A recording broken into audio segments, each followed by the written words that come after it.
Mag-isda naman tayo mga boss. Steamed fish para sa video natin sa araw na to. Ready lang natin yung mga gagamitin. Luya, bawang, sibuyas, leeks, tanglad, pamintang pino, sesame oil, balsamic vinegar, toyo, at syempre yung ating isda mga boss. Hiwain lang muna natin ang ating mga aromatics mga boss.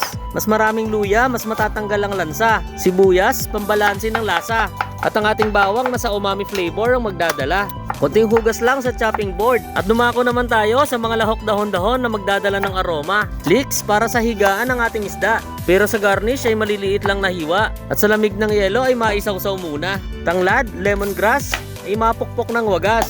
Bilutin na para sa taling maigi ay huwag pumiglas. Dalawang tanglad para sa dalawang isdang katamtaman ng lapad. Simulan na din natin ang ipalaman sa mga isdaang mga tanglad. Dalawa silang magka-partner, huwag maghihiwalay para walang iiyak. Kumuha na tayo ng tray at ang mga luya ay ilatag. Kasabay ng mga dahon ng leeks na sa lasa ay sobrang banayad. Ilatag na mga isda at sa kumukulong tubig.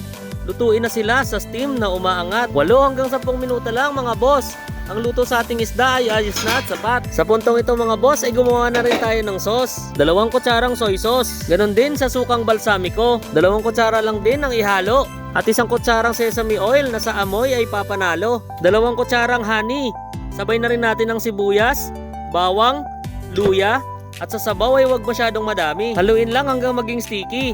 At lagay na rin tayo ng paminta mga lodi. Balik na tayo sa isda.